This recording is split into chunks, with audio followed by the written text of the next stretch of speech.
Ladies,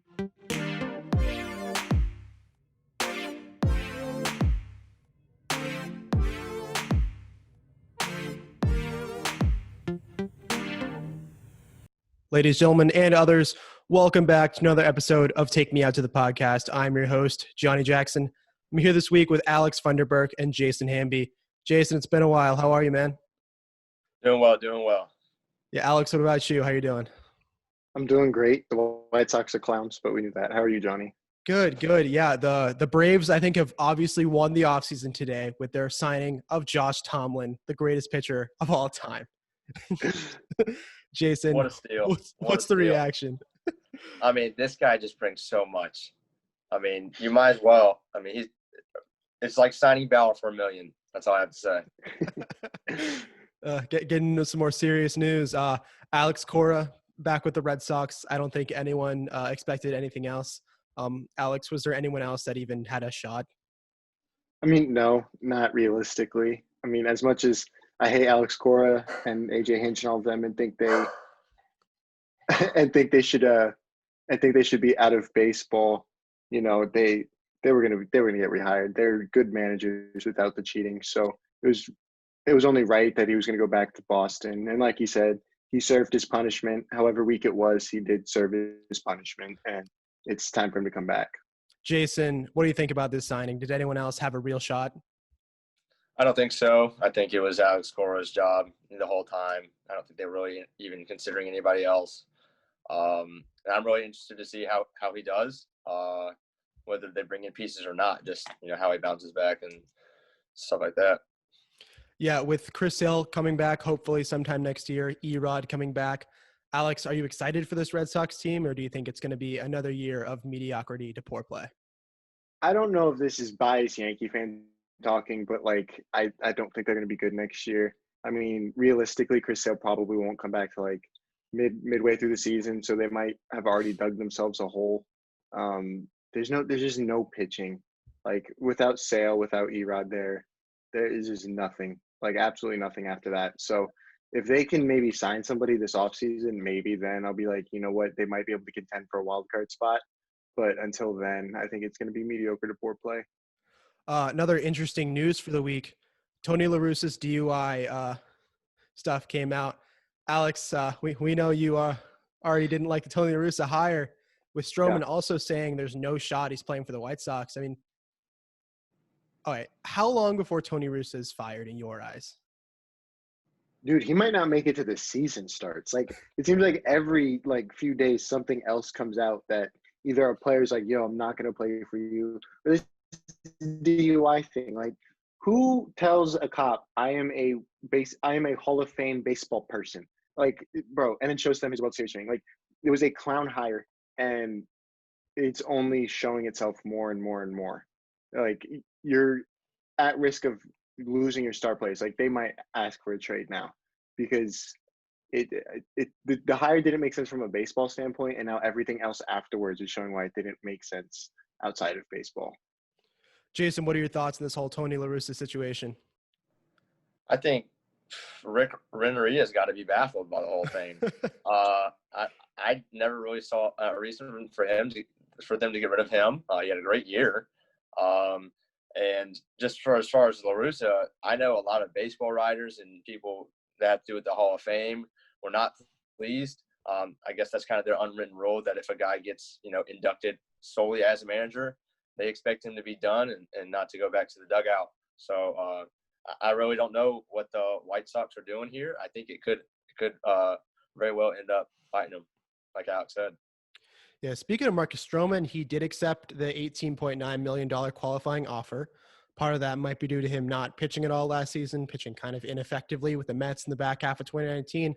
Alex, did Marcus Stroman make the right move in taking this qualifying offer? Yeah, I think this is a win-win for both sides here because the Mets get a stud pitcher, and Stroman will get to be a free agent next year and not have a draft pick attached to him. Because I think having that draft pick attached to him this year probably would have hurt him on the free agent market. So now he gets to go, prove he can still pitch over this next season. And if he can, he'll have a free agent market similar to what we're going to see Bauer get this year, because I think he is capable of being that good.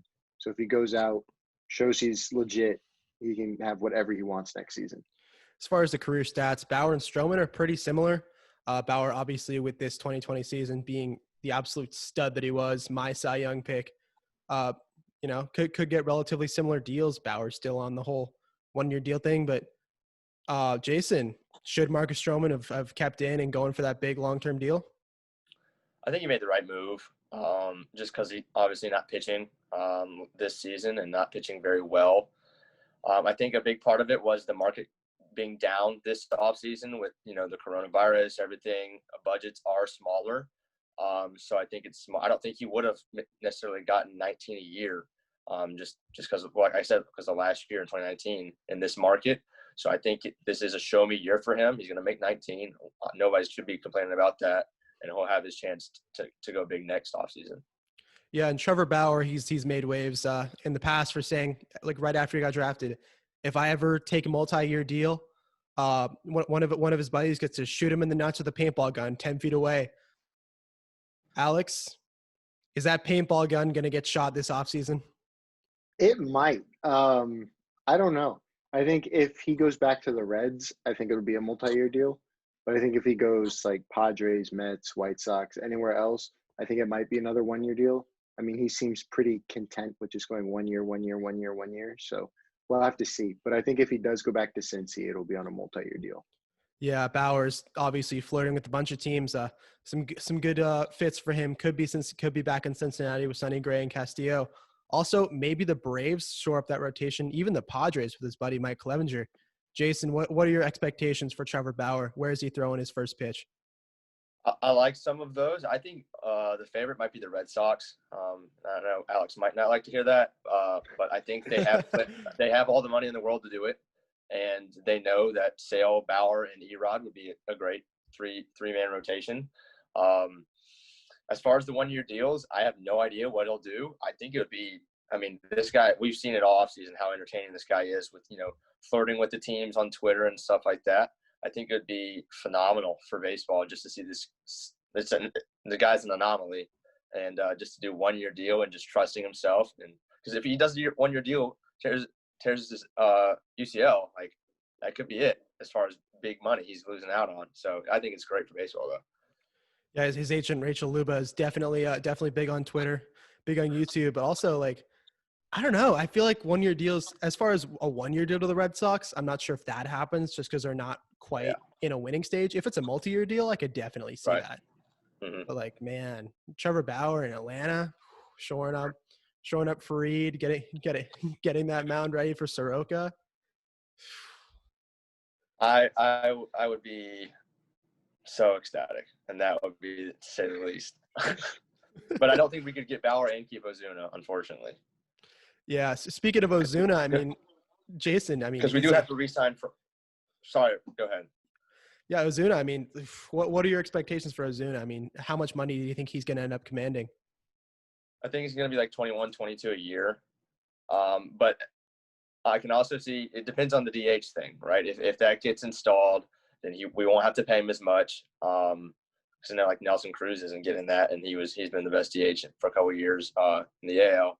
But I was going to say, because we also have to re-sign Freddie this offseason, and he's not going to make us break the bank, but we're not re-signing Freddie, signing Ozuna, and getting a big guy like Bauer. So, yes, I think the Braves need to get Freddie Freeman. I don't see them letting him go anywhere else.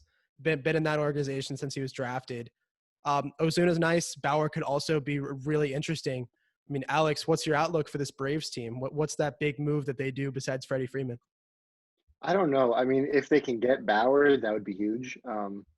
But if that DH stays, I think you have to re-sign Ozuna. But if that DH doesn't stay, I might let Ozuna walk. Try everything I can do to get Bauer, because if you can shore up that rotation and have that three-headed monster of Fried, Bauer, and Soroka, you're up there with the best in the league, like right off bat. So it's a big offseason for them, because you don't want to lose Freddie, and I don't think they will. I think he's a Brave for life. I don't see him going anywhere. But if they can't get Ozuna, you have to go put all your chips on the table to get Bauer. Yeah, and some other races from the week. Rookie of the Year, Kyle Lewis in the American League, Devin Williams in the National League. first year in a while, I feel like they've gotten both of them right. Do either of you disagree in any of that point? No, Devin No, Williams. it's cool to see. It was the first time both rookie of the years were black since 1984. So like that was really cool to see. But yeah, no, those two, I mean, we're kind of a shoe in for it. I'm not shocked at all. I thought Cronenworth might steal it just because, Devin Williams didn't get saves. I'm an old 70-year-old man. No, I'm happy for him. Also, Manager of the Year, Kevin Cash. It is a regular season award. Happy for him, but how funny would it have been if it would have been Renteria? Oh my god. The Twitter would have exploded if Renteria won, because when he was nominated, the White Sox were like, "Yo, congrats, Rick," and it's like, "You fired him 2 days ago. Like, what are you doing?" But Twitter would have exploded if that happened. No, I mean, I was listening to Starting Nine the other day. Jared Carrabis and Dallas Braden said had an interesting idea for voting on Manager of the Year. So at the end of the regular season, you vote for Manager of the Year. It's worth like 2 points. Mhm. And then after the playoffs are over, you get another vote, and it's worth about half of that vote. If that kind of voting, Jason, are you in favor of a voting system like that where the playoffs are taken into account for Manager of the Year? And B, would you still vote for Kevin Cash at the end of the playoffs? I'm going to go with yes and yes. I think it would be just a lot more all-encompassing, just because of full body of work. Obviously, a manager has a lot more decisions in the playoffs. I still think Kevin Cash is the Manager of the Year. Obviously, we've talked about it a lot, that decision. But that is what got them there. Decisions like that, pulling starters early, it got them there. It didn't work out. It's not like they would have won. I don't know. But we can, with the hypotheticals of saying they would have won if he doesn't make the decision, yes and no. But I still think he deserved it. Yeah, I think I firmly place myself into the camp of taking Snell out, bad but not like terrible. Putting Anderson in, Yeah. that's where the mistake was, because you get Castillo, maybe Fairbanks in there. Right. Different things. But, at the end of the day, Clayton Kershaw is World Series champion. I mean, how I could say that. Alex is still waiting for the day that Aaron Judge decides to be on the field for a whole season and gets past Yes, the division round. I'm patiently waiting for it. So out of your two teams, right, Yankees and the Braves, Mhm. who's going to make it further next year, Alex? If the rosters stay the same they are right now, I think you have to go with the Braves, because I think the problem with the Yankees is they're a team of good players, but they're not a good team. And that's why they lost to the Rays. The Rays were the better team themselves. And I think the Braves are the better team. They just have a chemistry with them. There's a certain swagger with the Braves that the Yankees don't have. It just feels like the Yankees just have a bunch of stars. And if those stars can't come together as a cohesive unit, then you're not going to win. But if the Yankees can kind of get that collective swagger going, getting Severino back, getting Herman back, maybe something is clicking, then yeah, I'm going to go with the Yankees just because roster-wise, the Yankees have the better roster. But just off of what I see right now in last season, you got to go with the Braves. Yeah, I mean, I'll be honest. I thought the Dodgers season was done, and for NLCS Game 5, I thought that was it. But Jason, I mean, seeing the team do very well even without Soroka, with really two really good starters. I mean, how excited are you for this 2021 season? I mean, I think it would be a very disappointing year if we don't go to the World Series, and I don't think anybody would be shocked to hear that. I mean, we were one inning away without our ace. I agree with everything Alex said. I think they should be a shoe-in to keep DJ LeMahieu. I don't think he's going anywhere, and I think bring him back, like you said, Severino and Herman. I think that they would be my pick to win the division as of right now, even with the Rays. Yeah, speaking of DJ LeMahieu, there's some rumors going around, like always, the Twitter sphere. DJ LeMahieu maybe to the Mets, maybe to the Red Sox. I think the Red Sox would be so much funnier. No, I will cry if DJ ends up on the Mets. Like, that would hurt, but I'd be okay with it because he's in the NL. We only got to play like twice. But if he ends up on the Red Sox, man, that's like my worst nightmare. I remember when Jeter was a free agent, like in 2010, 2011 ish. they were like, yo, he might go to the Red Sox. And that would have been bad. Like 10-year-old me would have just been crying nonstop if Jeter went to the Red Sox. But I might have that same reaction if BJ goes to the Red Sox, or even if he goes to the Rays. Like, just don't do that. You can leave if you want. Like, I'll be hurt, but just don't go to the Red Sox or the Rays. Yeah, I mean, out of DJ, I mean, he's like 31, 32 at this point. He won't command too much time. I see like maybe a 3-4 year deal somewhere in that range. Yeah. But out of the premier free agents for this year, Springer, Bauer, Real Muto, guys looking for real long-term deals. Jason, who gets the longest deal and where are they going? I'm gonna go Springer to the Mets. I'm gonna give him 7 years for $180 million. I think with what we've seen from the Mets new, its owner and just their new front office coming and saying that they're ready to spend money and do that. I think Springer should be the favorite to go there. I don't think they're going to get Real Muto. I think Real Muto stays with the Phillies. Just because he's kind of said that he likes it there, and I don't see really any reason for him to just stay in the division again from the Marlins to the Phillies to the Mets. So yeah, I'm gonna say Real Muto stays, Springer to the Mets. Yeah, Mets and Phillies, two teams who have pretty much just shattered their front offices, going with completely new regimes. I'm kind of on the secret Real Muto Mets bandwagon. I think it's gonna happen. I think it's gonna be like a six-year deal, 25 per. I mean, Alex, Mets are coming. Steve Cohen's coming. Okay, hold on. So look, I hate to rain on my roommate, Mike Kelson, is the biggest Mets fan in the world. I hate to rain on his parade, but you are still the New York Mets. You are always number 2. You will never, until they become successful, I will not believe in them, because they're like the Cleveland Browns of baseball. Like, they're always going to find a way to mess it up. They're the Mets. Like, they will Mets so hard when they have everything they could possibly want. I don't think they're gonna end up with either of the 3 big free agents. I don't think they'll get Springer, Bauer, or JT. Just because Mets fans have been hyping it up so much, I feel like it's going to be like me last summer with the Knicks, where I was like, yo, we're going to get KD and we're going to get Kyrie, and then we're going to end up with Julius Randle. So I think the Mets will get somebody. I don't think it'll be those big 3, though. Yeah, I mean, just gonna put it out there. At least the Mets right fielder stays on the field for all the games. No, look, you're right. We have injury problems, but a lot of Mets Twitter right now, because Stroman re-signed today, thinks like they have the World Series won. And I'm like, I still don't think you're going to make the playoffs with the roster you have right now. So let's pump the brakes. Cohen buying the team is really exciting. He's been a fan of the Mets his entire life. He has a lot of money. But don't get excited until he actually does something, because it's not the first time a super rich owner bought his favorite team. You could look in football with the Washington football team. He was a big fan. Dan Snyder was a big Redskins fan. He bought the team and he ran them into the ground. Not saying Cohen will do that, but I'm saying it's a possibility. It could happen. Until he makes a move and until that team starts winning, don't believe the hype. You're just such a pessimist, man. It feels like you're really trying to avoid the inevitable. I mean, not at all. I mean, I'm a Knicks fan, so like I'm used to this, where like all this hype comes and then you do nothing, right? But until they do something, I will not buy into the Mets hype. Yeah, as long as Seth Lugo is in the rotation, I'm not too high on the Mets. I mean, Jason, what's your take? Until the Mets make the playoffs, I'm never picking them to make the playoffs. I don't care who they're running out there. They could literally have anybody, as long as it's Reed's Mets on the front of their jersey. I'm not picking them to go to the playoffs, win a playoff series, or do anything.